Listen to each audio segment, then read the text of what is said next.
खर्चा Pani is brought to you by Livogen tonic. थकान और कमजोरी से दे आजादी। क्या हुआ? गाड़ी ज्यादा बड़ी है? गाड़ी? अरे काश मुझ में ये सोफा पुश करने की ताकत होती। थकान और कमजोरी खून में आयरन की कमी के लक्षण हैं। लीजिए लिवोजेन टॉनिक। इसमें है ऑर्गेनिक आयरन और कई ऐसे तत्व जो दें कमजोरी से आजादी।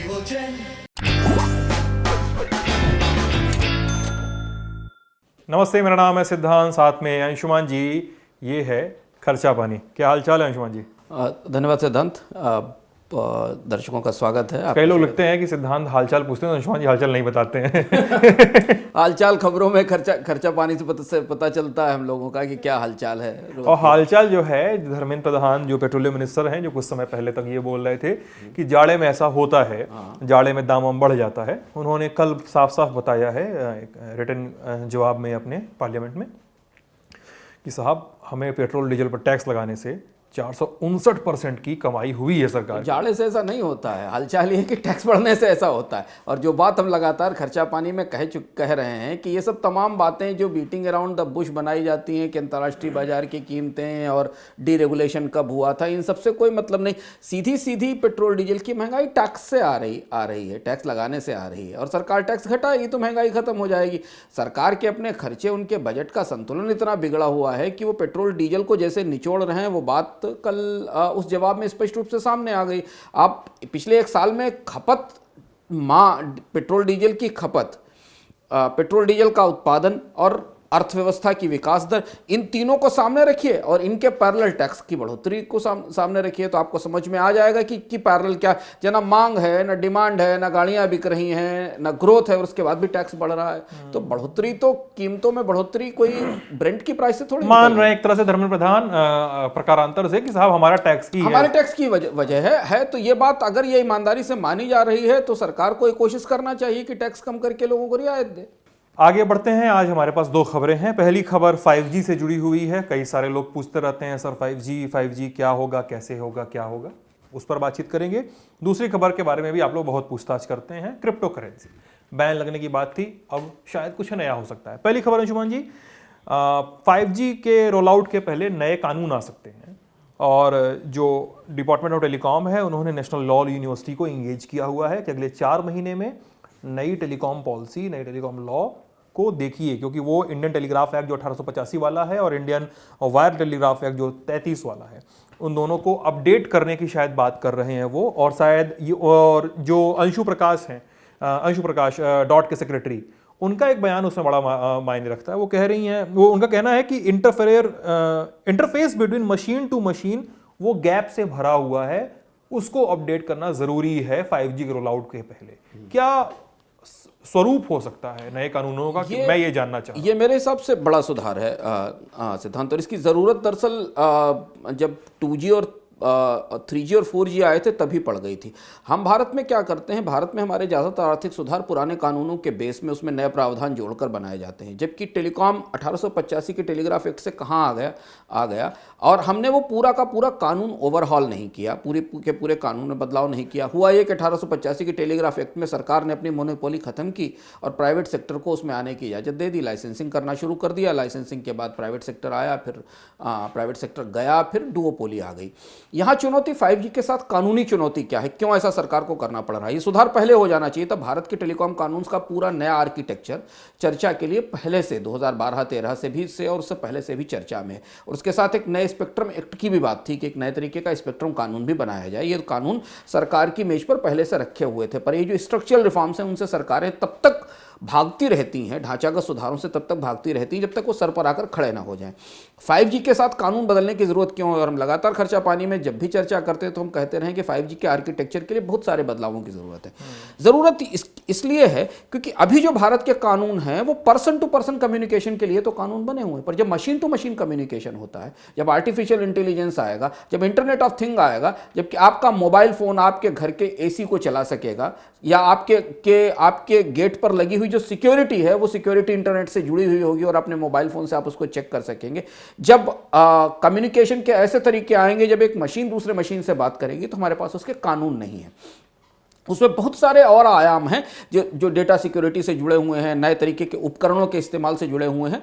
5G आने के बाद पूरा का पूरा जो टेक्नोलॉजिकल स्पेस है हमारे आसपास का, वो काफ़ी स्मार्ट हो जाएगा, काफ़ी चीज़ें बदलेंगी। हम स्मार्ट लाइफ में, स्मार्ट लाइटिंग में, स्मार्ट कम्युनिकेशन में, हाँ बहुत सारी चीज़ें आएंगी। मशीन लैंग्वेज थोड़ा ज़्यादा और उतरेगी वो, हमारे और जीवन में। वो जो मशीनी संचार और संवाद होने वाला है 5G के साथ, क्योंकि 5G ही वो बैंड है जिस बैंड पर हम इतनी स्पीड ले सकते हैं कि आपका एसी आपके मोबाइल से बात कर सके या आपके घर में रखा हुआ एक इक्विपमेंट दूसरे इक्विपमेंट से आपस में बात कर सके। ये तभी आ सकता है जब हम 5G के उस नेटवर्क पर आ जाएंगे। उसके लिए जो भारत में बड़े बदलावों की ज़रूरत है, उसके लिए जो जिन कानूनों में बदलाव की ज़रूरत है, और ये सही पहल है 5G को लाने की दिशा में। नेशनल आई यूनिवर्सिटीज़ के बारे में प्रस्ताव देगी, सुझाव देगी, इससे एक्सपर्ट से बात करना होगा सरकार को, और बहुत सारी और चीज़ें। जैसे हम क्या देख रहे हैं कि पिछले 1 साल में भारत में डिजिटल स्पेस में कई सारे बदलावों की बात चल रही है कानूनी तौर पर। जैसे हमने देखा कि आरबीआई ने डिजिटल ट्रांजेक्शंस को लेकर बहुत सारे इश्यूज उठाए जिनको बैंकों के साथ काम करना शुरू हो रहा है। 5G आने के बाद ये सारा आर्किटेक्चर बदलेगा और उस बदलाव की तैयारी शुरू हो रही है। इससे 2 संकेत मिलते हैं। एक तो सरकार फॉरवर्ड लुकिंग होकर देखने की कोशिश कर रही है। दूसरी चीज़ है कि मजबूरी ये है कि जिस तरीके की तकनीकों में आप जा रहे हैं उनमें मौजूदा कानून पर्याप्त नहीं है। और तीसरी चीज़ है कि इससे शायद 5G को लाने में थोड़ी देरी भी होगी कि जब ये कानून आएगा फिर स्टेक होल्डर्स के पास जाएगा और बदलाव होगा, और वो कौन से बदलाव होंगे, उन बदलावों के बाद क्या परिस्थिति बनेगी, इसे देखना होगा। पर एक महत्वपूर्ण सुझाव बदलाव है जो काफ़ी लंबे समय से पेंडिंग था भारत में। अच्छा अंशुमान जी, मेरा एक सवाल है, इसको छोटा सा एक पर्सनल सवाल भी समझिएगा। आप कितने टेक सेवी हैं? अगर 5G रोल आउट होता है तो अगर अंशुमान तिवारी को करना हो या सिद्धांत मोहन को करना हो, राशिद कोजेरी को किसी को करना हो, कितना इस्तेमाल कोई करने लायक रहेगा? उसका इंफ्रास्ट्रक्चर हमारे पास कितने बहुत ज़्यादा सुधार चाहिए होंगे हमें? देखिए, टेक सेवी होना एक क्लिशे है। मुझे लगता है टेक सेवी होना और टेक्नोलॉजी का इस्तेमाल करना ये दोनों अलग अलग चीज़ें। आप बहुत ज़्यादा टेक सेवी होते हैं तो फिर आप डिजिटली टॉक्सिकेटेड हो जाते हैं, फिर डिजिटल डिटॉक्स में चले जाते हैं।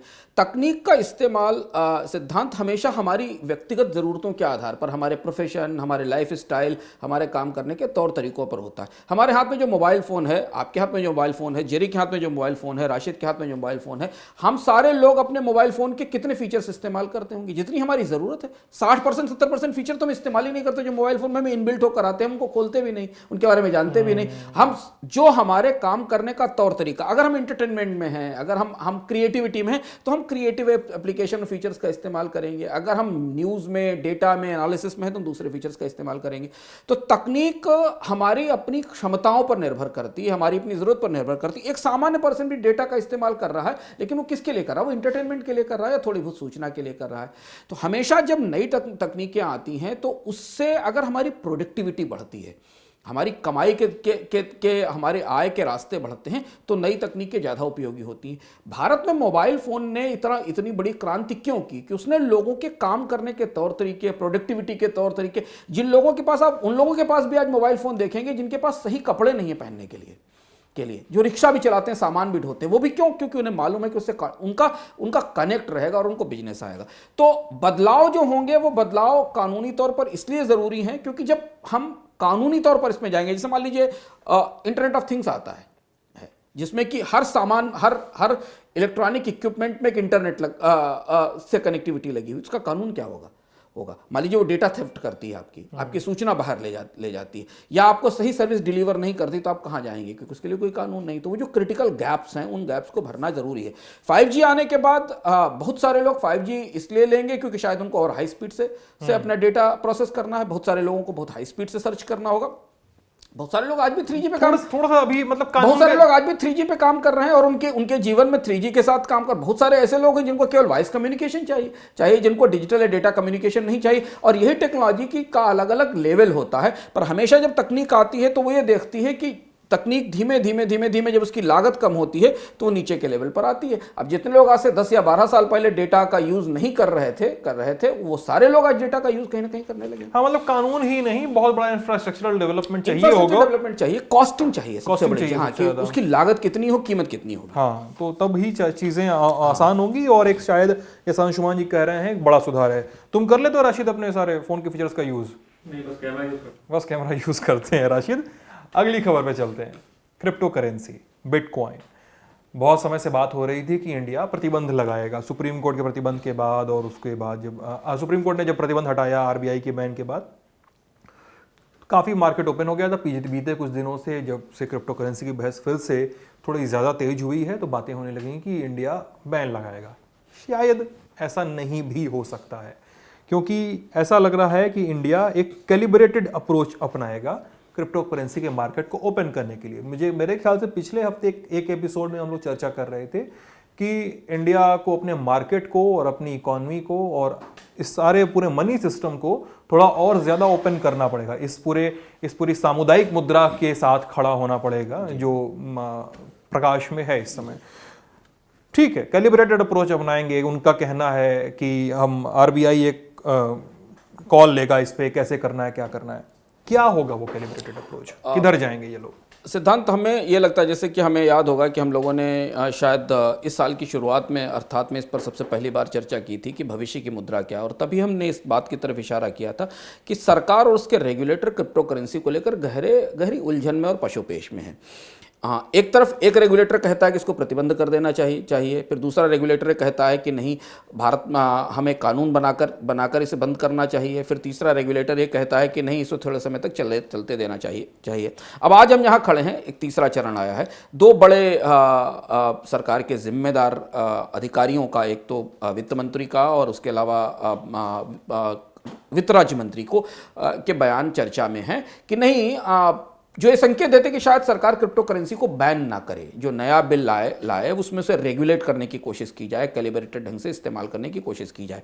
अब बहस दो धाराओं में बह रही है। एक बहस इस धारा में बह रही कि एक बड़ा तबका ये मानता है कि क्रिप्टो करेंसी केवल स्पेकुलेशन है, उनके पीछे कोई एसेट बेस नहीं है और ये स्पेकुलेशन कभी भी बस्ट हो सकता है, इसलिए इससे भारत को दूर रहना चाहिए। रिजर्व बैंक और दुनिया के केंद्रीय बैंक के मानते हैं कि प्राइवेट करेंसीज नहीं होनी चाहिए। ये एक ग्रुप है। दूसरा ग्रुप वह है जो इससे जुड़ी हुई तकनीकों को आधार बनाकर मानता है कि भविष्य की तकनीकें हैं, ये ब्लॉकचेन जैसी तकनीकें भविष्य की हैं, इन्हें नकारा नहीं जाना चाहिए। तो अब जो ताजी चर्चा आई है उसमें सरकार की तरफ से ये तो कहा गया कि ब्लॉकचेन तकनीकों का इस्तेमाल करेगी, पर क्रिप्टो करेंसीज का क्या होगा इस मामले में विचार किया जाएगा। पर अभी फिर वही बात घूमकर वापस वहीं आ गई है कि प्रतिबंध लगने जैसी गुंजाइश आज अब ताजे जो बयान है उनसे नहीं दिखाई देती। जबकि ऐसा लगता था जैसे कानून आएगा तो कानून आने के बाद सरकार प्राइवेट करेंसीज को, क्रिप्टो करेंसीज को बैन करेगी। वो जान रहे हैं उधर जा नहीं सकते, मुश्किल है जाना। अब उसमें मुश्किल क्या है? उस मुश्किल हो सकती है कि बड़े पैमाने पर निवेश है भारत में, उसका क्या होगा?